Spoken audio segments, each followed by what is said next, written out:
اعوذ باللہ من الشیطان الرجیم بسم اللہ الرحمن الرحیم وَإِذَا تُتْلَىٰ عَلَيْهِمْ آيَاتُنَا بَيِّنَاتٍ تَعْرِفُ فِي وُجُوهِ الَّذِينَ كَفَرُوا الْمُنكَرَ يَكَادُونَ يَسْطُونَ بِالَّذِينَ يَتْلُونَ عَلَيْهِمْ آيَاتِنَا قُلْ أَفَأُنَبِّئُكُم بِشَرٍّ مِّن ذَٰلِكُمُ النَّارُ وَعَدَهَا اللَّهُ الَّذِينَ كَفَرُوا وَبِئْسَ الْمَصِيرُ آمَنتُ بِاللَّهِ صدق اللہ مولانا العظیم۔ سورہ حج کی آیت نمبر 72 کی تلاوت کی گئی۔ کل کے درس قرآن پاک میں یہ بیان کیا گیا تھا کہ مشرکین جن بتوں کی پوجا کرتے ہیں اللہ تعالیٰ نے اس کے متعلق کوئی دلیل نہیں اتاری اور نہ ہی ان کے پاس اس کا کوئی ثبوت ہے۔ اندھے کی طرح جس طرح اندھا راستہ میں چلتا ہے اسے راستہ نظر نہیں آتا، یہی صورتحال بد عقیدہ کی ہوتی ہے کہ وہ اپنی بد عقیدگی پہ قائم ہوتا ہے اور کسی دلیل کی طرف نہیں دیکھتا۔ اور اب یہ بیان کیا جا رہا ہے کہ جب ان پر اللہ کی آیتیں تلاوت کی جاتی ہیں تو چاہیے تو یہ تھا کہ ان آیات بینات کی اتباع کرتا، رائے راست پہ آتا، لیکن جب اس کے مزاج کے خلاف کوئی بات ہوتی ہے تو وہ اکڑ جاتا ہے اور اس کے چہرے سے اس کی ناپسندیدگی کے اثرات ظاہر ہوتے ہیں۔ بندہ مومن کی خوبی یہ ہے کہ جب اس کے سامنے اللہ کا قرآن پڑھا جائے، نبی کا فرمان بیان کیا جائے تو وہ خوش ہوتا ہے۔ اذا تلیت علیہم آیاتہ زادتہم ایمانا، کہ جب ان کے سامنے اللہ کے قرآن کی تلاوت کی جاتی ہے تو ان کے ایمان بڑھ جاتے ہیں، خوش ہوتے ہیں اور اپنی کمزوریوں کو اور اپنی کمیوں کو دور کرنے کی کوشش کرتے ہیں۔ جبکہ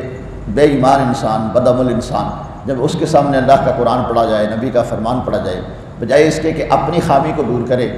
وہ اس کا چہرہ کالا سیاہ ہو جاتا ہے اور اس حق بات کی مخالفت کرنے کی کوشش کرتا ہے۔ اللہ نے ارشاد فرمایا وَإِذَا تُتْلَىٰ عَلَيْهِمْ آيَاتُنَا بَيِّنَاتٍ، اور جب ان پر ہماری روشن آیتیں پڑھی جاتی ہیں، تَعْرِفُ فِي وُجُوهِ الَّذِينَ كَفَرُوا الْمُنكَرَ، تو تم ان کے چہروں پر بگڑنے کے آثار دیکھو گے۔ یعنی چہرہ جو ہے، چہرے کو انگلش میں کہتے ہیں فیس، اور قرآن پاک ہے بک، یعنی جب یہ بک پڑھی جاتی ہے تو ان کے فیس بک یہ تبدیل ہو جاتے ہیں، ان کے چہرے بگڑ جاتے ہیں۔ یکادون یسطون بالذین یتلون علیہم آیاتنا، قریب ہے کہ لپٹ پڑے ان کو جو ہماری آیتیں ان پر پڑھتے ہیں، یعنی ان کی کوشش ہوتی ہے کہ وہ گریبان سے پکڑ لیں اور انہیں کہیں کہ آپ ایسا کیوں کرتے ہیں، ان کو روکنے کی کوشش کریں، لیکن اللہ کا قرآن ہے، یہ قیامت تک پڑھا گیا ہے اور پڑھا جاتا رہے گا، اسے کوئی روک نہیں سکے گا۔ قُلْ أَفَأُنَبِّئُكُم بِشَرٍّ مِّن ذَٰلِكُمْ، محبوب آپ فرما دیں کہ کیا میں تمہیں اس سے بھی بری بات نہ بتاؤں، تمہارا حال نہ بتاؤں، النار، جہنم کی آگ ہے۔ وَعَدَهَا اللَّهُ الَّذِينَ كَفَرُوا، اللہ نے اس کا وعدہ کیا ہے کافروں سے، وَبِئْسَ الْمَصِيرُ، اور کیا ہی بری جگہ ہے وہ لوٹنے کی۔ دنیا میں تو تمہاری خواہشات کے خلاف، تمہاری عادات کے خلاف اگر کوئی بات ہوتی ہے تو تم لال پیلے ہو جاتے ہو، اس سے برا انجام آخرت کا دیکھو۔ اگر تم اپنی ہٹ درمی پہ قائم رہے، اپنی بد عملی اور بد عقیدگی سے باز نہ آئے تو آخر کار جہنم کی آگ تمہیں پکڑے گی۔ دنیا میں تو صرف تمہاری ناگواری کے حالات تمہارے چہرے سے ظاہر ہوتے ہیں، لیکن آخرت میں اس کی سزا اس سے بھی زیادہ بری ہے۔ تو بجائے اس کے کہ اس آخرت کی سزا کا تمہیں سامنا کرنا پڑے، اس سے بہتر یہ ہے کہ اپنی بری عادت سے باز آ جاؤ اور اب اچھائیوں کو اپناؤ، برائیوں سے باز آؤ، کیونکہ اللہ کا قرآن یہ ہم سب کو آئینہ دکھاتا ہے۔ تو آئینے کے سامنے جب انسان جائے اور اس کے چہرے پہ اگر کوئی نشان لگا ہو، بجائے اس کے کہ اس نشان کو وہ جو سیاہی لگی ہے اس سیاہی کو دور کرے، وہ آئینے کو ہی توڑ دے، اس سے بڑا بیوقوف کون ہوگا؟ تو قرآن پاک ہم سب کی اصلاح کرتا ہے، جہاں کہیں ہمارے اندر کوئی خامی ہے اس خامی کو دور کیا جاتا ہے۔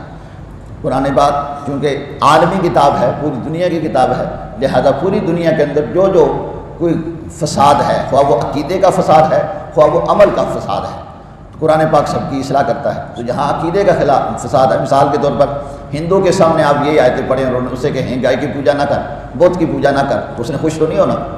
اس نے تو خلاف ہی ہونا ہے۔ اس طرح بے نمازی کو جب یہ کہا جائے کہ تم بے نمازی نہ بن، نمازی بن، شرابی کو کہا جائے شرابی نہ بن، رائے راست پہ آ، تو اس نے خوش تو نہیں ہونا، اس نے مقابلے پہ ہی آنا ہے۔ تو بجائے اس کے کہ اللہ کی کتاب کا مقابلہ کیا جائے، اسے چاہیے کہ اپنی خامی کو دور کریں اور اپنی اصلاح کریں، اس میں انسانیت کی کامیابی ہے۔ اللہ رب العالمین ہمیں اپنی اصلاح کرنے کی اور دوسروں کی اصلاح کی کوشش کرتے رہنے کی توفیق نصیب فرمائے۔ اللہ کو انہیں ان کی سعادتیں نصیب فرمائے۔ وآخر دعوانا